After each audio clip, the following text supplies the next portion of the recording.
Muy buenos días, amados hermanos, que Dios nos bendiga. Esta mañana damos gracias a Dios por la oportunidad que nos ha dado de poder estar reunidos aquí, por la oportunidad de disfrutar un día más y estar como el pueblo, el cuerpo de Dios, reunidos para adorarle, para exaltar su nombre. Quiero empezar en esta mañana con un versículo tan precioso, un versículo que representa una gran verdad, tanto para nosotros como para Dios. El Salmo 133, capítulo 1 dice: mirad cuán bueno y cuán delicioso es habitar los hermanos juntos en armonía. Palabras que utilizó el salmista, palabras que salieron desde lo profundo de su corazón, palabras que son agradables para Dios. Me preguntaba yo en mi mente y decía, esto era lo que sentía el salmista cuando escribió, pero ¿qué es lo que siente Dios cuando ve a su pueblo reunido? ¿Qué es lo que siente Dios cuando ve a cada uno de sus hijos habitando juntos en armonía? Él ve algo delicioso, algo agradable, como las ofrendas que se hacían en el Antiguo Testamento, que decían que subían en olor fragante, olor grato hacia Dios. Así es la presencia de cada uno de nosotros en esta mañana, al estar reunidos para adorar y exaltar el nombre de nuestro Dios. Esta mañana, hermanos, queremos hablar de un tema muy especial, un tema que nosotros como cristianos lo hemos escuchado muchas veces y muchas veces malinterpretamos esta enseñanza. El día de hoy vamos a hablar acerca de la comunión y cómo este es el fundamento para una excelente vida cristiana.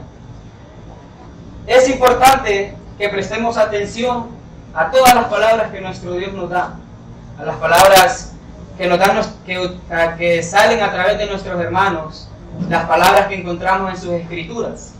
Estas palabras nos dan diversas enseñanzas, nos dan muchos ejemplos y son los que vamos a tratar de aplicar en nuestra vida. Dios sabe que como cristianos nosotros tenemos que tener ciertos fundamentos. En la semana pasada el hermano Simeón nos hablaba de la comunión que Jesús tenía con Dios, una comunión bien estrecha, una comunión donde Jesús hacía nada más lo que el Padre le decía, cumpliendo así todo lo que Dios le había encargado. Es importante que nosotros miremos lo que Dios nos dice. Y en sus escrituras, desde el comienzo de la iglesia, el Señor da ejemplos de comunión. La palabra comunión en el lenguaje que fue escrita en la Biblia se escribe koinonía. Dice que es una palabra mencionada a lo largo del Nuevo Testamento y mucho más en el libro de los Hechos, que es donde vamos a tener el estudio de esta mañana. Una palabra que involucra un sentido de compañerismo, una palabra que involucra que todos los individuos tienen algo en común y que son partícipes de las mismas cosas. Muchos ejemplos tenemos nosotros de comunión en la vida. Vemos que personas que no son parte de la iglesia tienen buena comunión. Vemos a personas impías que se prestan como buenos compañeros, que se prestan como ayuda idónea para otras personas. Vemos que tienen infinidad de cosas en común. Se reúnen cierto día específico para celebrar algo, para salir a bares, para ir a discotecas o simplemente para charlar cómo ha estado su vida. Se ayudan mutuamente, pero no es esa la comunión de la que nosotros queremos hablar. No es esa la comunión de la cual nosotros queremos aprender, sino la comunión que nuestro Señor nos enseña a través de las Escrituras. A veces pensamos que como cristianos la comunión se basa simplemente en reunirnos, simplemente en asistir a la iglesia o simplemente acompañar a mis hermanos. A veces hacemos la adoración de manera mecánica. Hoy es domingo, hoy tengo que ir a la iglesia, tengo que cantar porque hay que cantar, tengo que orar porque hay que orar, tengo que escuchar el mensaje porque hay que escuchar el mensaje. Y hacemos esto sin darle el verdadero sentido. Comunión, hermanos, no solo es simplemente ocupar un espacio, ocupar una silla. Comunión realmente es cuando yo miro a mi hermano que está sentado a la par mía, no como un simple oyente, sino como lo que en realidad es un hermano en Cristo Jesús. ¿Cuándo dejo yo de ver al hermano Marlon como una simple persona? Cuando yo considero que él tiene lo mismo que tengo yo, que él tiene la misma meta que tengo yo, cuando él tiene el mismo principio que tengo yo, que es adorar a nuestro Señor Jesucristo juntos, unánimes y en armonía. Vamos a ver el ejemplo que Dios nos da. Dios quiere que su iglesia tenga comunión.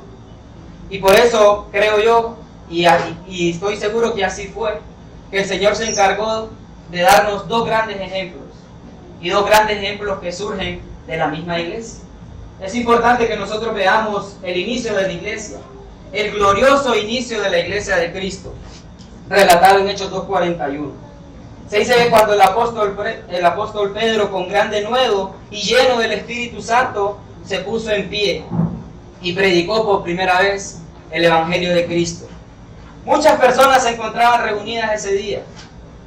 Quizás el apóstol Pedro pudo haber tenido miedo instantes antes de hacer eso, pero él se dio cuenta de que era importante dar ese mensaje. Era una fiesta solemne para el pueblo judío, el día de Pentecostés.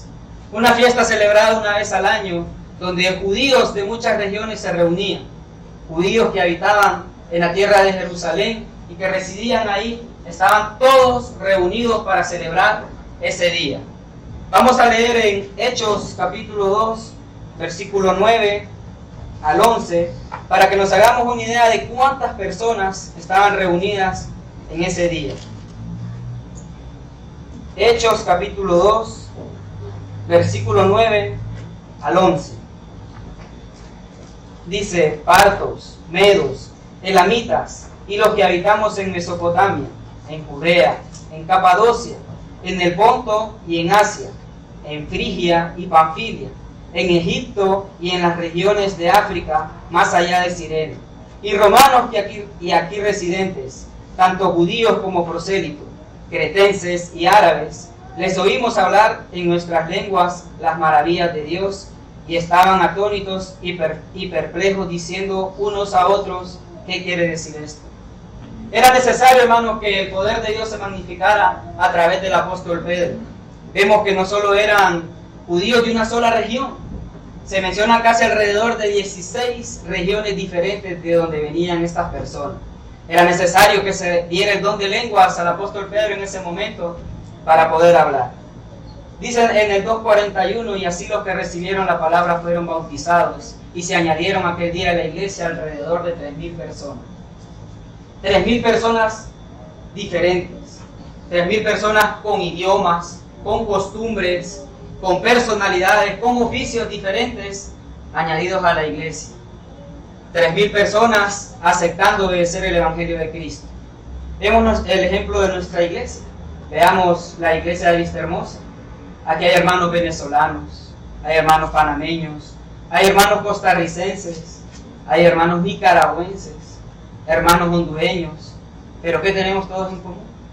La manera en cómo adoramos a nuestro Dios, la comunión que tenemos unos con otros. El primer ejemplo de comunión nos lo da la iglesia primitiva. A mí por lo general este término no me gusta, porque nosotros entendemos como primitivo algo ortodoxo, algo que no es muy desarrollado, pero en realidad esta iglesia sí tiene muchas cosas desarrolladas y desde un inicio.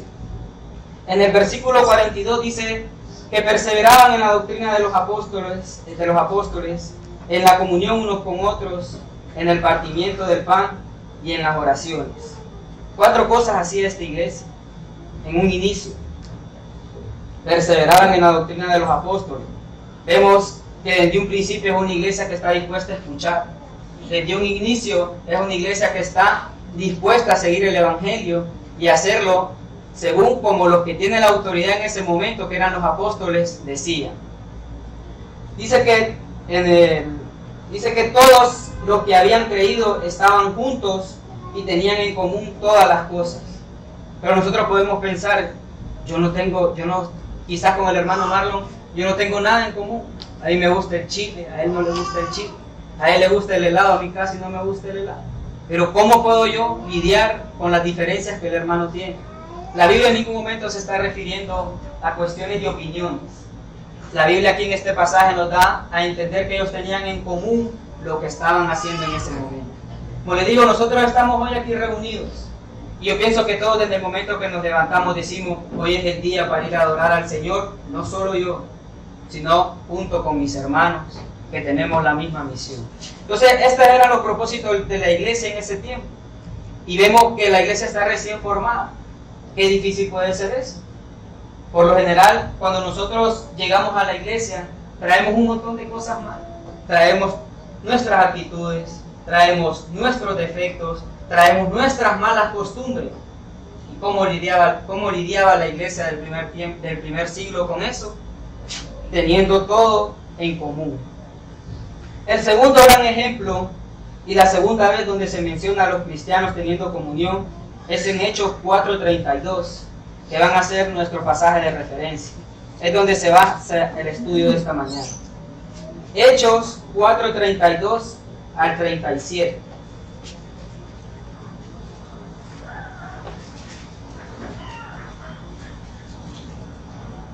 Vamos a leer. Y la multitud de los que habían creído era de un corazón y un alma. Y ninguno decía ser suyo propio nada de lo que poseía, sino que tenían todas las cosas en común. Y con gran poder los apóstoles daban testimonio de la resurrección del Señor Jesús, y abundante gracia era sobre todos ellos. Así que no había entre ellos ningún necesitado, porque todos los que poseían heredades o casas las vendían, y traían el precio de lo vendido y lo ponían a los pies de los apóstoles, y se repartía cada uno según su necesidad. Entonces José, a quien los apóstoles pusieron por sobrenombre Bernabé, que traducido es hijo de consolación, levita, natural de Chipre, como tenía una heredad, la vendió y trajo el precio y lo puso a los pies de los apóstoles. Vemos el segundo ejemplo, hermanos, de la iglesia. El segundo ejemplo ya no solo es de 3,000 personas. Se dice que el número alrededor de estas personas era estimado de 5,000 personas. Rápidamente crecía la iglesia, pero la iglesia, me imagino yo, que no crecía así por arte de magia.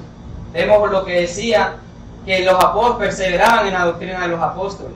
Yo me imagino que esta era una iglesia entregada a distribuir ese testimonio que tenía.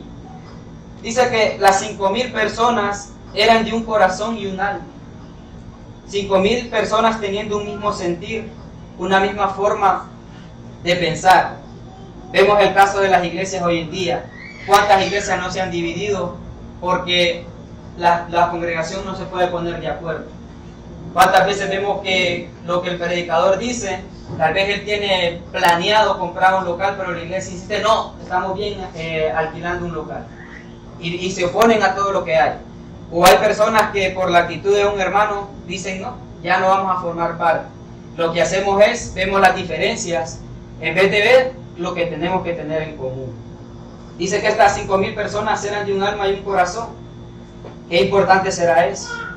A veces en los matrimonios no pensamos ni siquiera en cómo actuaría nuestra esposa, nuestro esposo. A veces no congeniamos en ninguna cosa. Tal vez ella quiere sopa y uno quiere comida seca. Tal vez ella quiere ir a la playa y uno quiere ir a la montaña. No tenemos nada en común. Pero es importante, hermanos, que nosotros veamos el ejemplo que esta iglesia tenía.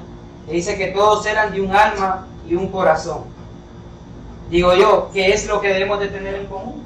Y lo repito una vez más, la forma en cómo realizamos nuestra adoración a Dios. La importancia que le damos a nuestra adoración a Dios. Vamos al siguiente versículo donde dice que ninguno decía ser suyo propio nada de lo que poseía. Qué importante es esto, hermanos. Yo solo me recordé de un amigo que yo tenía. Este amigo tenía muchas posesiones. A pesar de ser muy joven, él tenía 3 motos, tenía 2 carros, tenía una casa, tenía 2 hijos, tenía una esposa. Podríamos decir que tenía una vida cómoda. De repente él fue disminuyendo la cantidad de sus posesiones. Perdió la moto más bonita que tenía, chocó. Luego vendió la otra para poder reparar la que había vendido, la que había chocado, pero esa ya no tenía remedio, por decirlo así, no tenía compostura. Al final se quedó con la más fea, con la moto más fea. Chocó el carro también. Se dejó con la esposa. Y yo le hice la pregunta a él, ¿no te sentís mal? Le digo yo, por todo lo que has perdido. Vino él y me dijo, ¿qué ese es el problema de la gente? Él no es cristiano. Él se crió siendo católico, pero en realidad no asiste a ninguna iglesia. Pero él me dijo algo tan importante y es relacionado a esto. Dice, ese es el problema de la gente, que piensa que lo que tiene es de él, piensa que lo que tiene es suyo, cuando en realidad las cosas vienen y van. Hoy puedes tener todo y fíjate mi ejemplo. Y hoy quizás ya no tengo nada, pero yo sigo feliz, porque mi felicidad no estaba en esas cosas. Veo que esa es la actitud que estos cristianos tenían. Nada de lo que ellos tenían lo consideraban que era de ellos. Ellos estaban dispuestos a darlo, a venderlo, con tal de que los otros cristianos que no tenían nada, que por haberse quedado en Jerusalén, por haber aceptado al Señor, habían dejado su tierra lejana, habían dejado su tierra. Quizás no tenían cómo sostenerse, pero ellos suplían las necesidades de esa iglesia. Dice el siguiente versículo, y con gran poder los apóstoles daban testimonio de la resurrección del Señor Jesús, y abundante gracia era sobre todos ellos. Algo muy importante, con gran poder los apóstoles daban testimonio. Algo que aprendí yo de las conferencias, hermanos, fue el mensaje del hermano Sabino. ¿Cuándo una iglesia da testimonio? Cuando una iglesia habla de Jesús. Imagínense ustedes al apóstol Pablo, si él hubiera sido arrogante, ya que estamos viendo el tema de la arrogancia, y él hubiera empezado a predicar, yo fui apóstol de Jesús. Yo desde que Jesús empezó su ministerio, yo empecé a andar con él. Imagínense el primer sermón que di, 3,000 personas se me bautizaron. No, en ningún momento el apóstol Pablo hablaba de él, sino que daba testimonio de Cristo. Y esa es la importancia por la cual la iglesia surgía y crecía como la espuma. Esa es la importancia por la cual la iglesia estaba teniendo unas cosas en común. Me gusta la actitud de los, por decirlo así, los 2,000 cristianos que se añadieron después. Dice que los 5,000 eran de un alma y un espíritu. O sea, la persona que iba añadiendo, iba adquiriendo esta comunión. Pero a veces, cuando nos unimos a la iglesia, tal vez nosotros no acogemos al hermano que es nuevo y le damos ese sentir en familia. Me gustó mucho unas palabras que un hermano me dijo. Usted no sienta que usted viene a apoyar esta congregación. Usted no sienta de que usted tiene que venir a hacer algo en esta congregación. Me dijo algo tan importante y fue lo que me ayudó al principio, hermano. Me dijo, usted es parte de esta congregación. ¿Cuántas veces a nosotros se nos olvida que somos parte del cuerpo de Cristo? A veces desviamos nuestro propósito, hermano. Entonces vemos que la iglesia tiene en común predicar el evangelio. Una iglesia dispuesta a dar testimonio, que sienten que es responsabilidad de cada uno de los miembros, demuestra que ellos tienen comunión. No solo es trabajo del evangelista, no solo es trabajo del predicador, es trabajo de toda la congregación. Dice el siguiente versículo, así que no había entre ellos ningún necesitado. 5,000 personas, hermanos, y ninguno de ellos tenía necesidad. Los gobiernos, cuando dan sus estadísticas de pobreza, en Honduras está alrededor del 62% el índice de pobreza. Y vemos aquí que de esta iglesia nadie tiene necesidad. Por lo que dice adelante, porque todos los que poseían heredades o casas las vendían y traían el precio de lo vendido y lo ponían a los pies de los apóstoles y se repartía cada uno según su necesidad. La importancia de lo que yo tengo. Con lo que yo tengo puedo ayudar a un hermano. Con lo que yo tengo me puede ayudar para que mi hermano tenga lo que quizás le hace falta. Vemos que ahí ninguno era necesitado. Nadie andaba viendo lo que los apóstoles hacían con el dinero. Dice que lo ponían a los pies de los apóstoles y ellos hacían la distribución.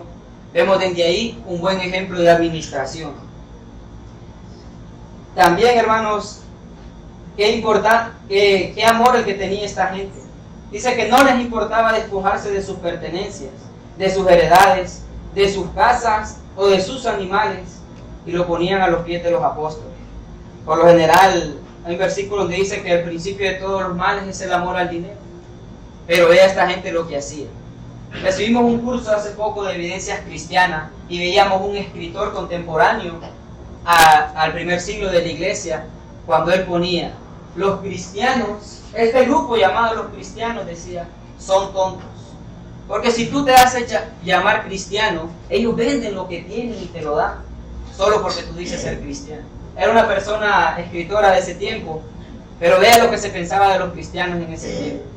Son tontos, decía, porque lo que tienen lo venden solo por alguien que dice ser cristiano. y terminaba su cita, en realidad es bueno ser cristiano. ¿Quién le gustaría sin trabajar lo mantuviera? Entonces, desde ese tiempo se tiene ese concepto. Pero nosotros, hermanos, cuando ayudamos a alguien, cuando tenemos la comunión con un hermano, no somos todos. Hemos entendido en realidad qué es lo que Dios desea. También, vamos a ver el siguiente versículo donde dice: entonces José, a quien los apóstoles pusieron por sobrenombre Bernabé, que traducido es hijo de consolación, levita, natural de Chipre, como tenía una heredad, la vendió y trajo el precio y lo puso a los pies de los apóstoles. Vemos la primera aparición de Bernabé, que como hemos estado estudiando y como se ve más adelante en el libro de los Hechos, ¿quién fue Bernabé? Dice que Bernabé fue una persona que ayudó al evangelismo, ayudó a la expansión del evangelio. Se menciona haciendo viajes con Pablo y se dice que exhortaba mucho a los cristianos. Pero vea la aparición que se hace de él, una aparición donde dice que él entrega la heredad que tenía. Más adelante vemos otro ejemplo, pero de alguien que no hace lo que la gente de ese momento estaba haciendo. El caso de Ananías y Zafira. Esta pareja que decide vender su heredad, pero deciden mentir y dar solo una parte de lo que del precio de la heredad. Vemos que Bernabé dio todo. Y ellos no necesariamente tenían que hacerlo. Ellos podían simplemente quedarse con su heredad y no entregarla. Pero ellos decidieron mentir. Ellos pensaban que iban a fingir ante los demás tener comunión, cuando en realidad no la tenían. Entonces, hermanos, nosotros como conclusión, desde el principio se nos habla de la comunión como un fundamento. Algo que tiene que estar presente en la vida de cada creyente para así gozar una excelente vida en Cristo Jesús. A través de la comunión podemos lograr hacer más liviana nuestra carga. Es muy difícil mostrar espiritualidad cuando las personas que nos rodean no son espirituales. Cuando las personas que nos rodean solo hablan obscenidades, solo hablan cosas del mundo que en nada nos edifican. Es muy difícil ser cristiano de esa manera. Pero cuando nosotros nos rodeamos con personas que tienen nuestra misma meta, nuestro mismo objetivo, nuestra carga se hace más fácil. Qué bonito es hablar de Dios, qué bonito es tener a alguien que lo escuche, qué bonito es escuchar a alguien hablando de Dios y estar dispuesto yo a escuchar. La enseñanza que queremos llevar esta mañana, hermanos, sí era de la iglesia primitiva, sí era de la comunión que ellos tenían, pero no quiero que nos quedemos solo con eso. Quiero que nos veamos, quiero que analicemos nuestras vidas, quiero que miremos cuál es la comunión que tenemos hoy nosotros. Tengamos un mismo sentir como el que hubo en nuestro Señor Jesucristo, que oró por usted y por mí desde tiempos pasados, que tuviéramos una unidad, y esa unidad es en el Espíritu. El Señor le bendiga. Amén.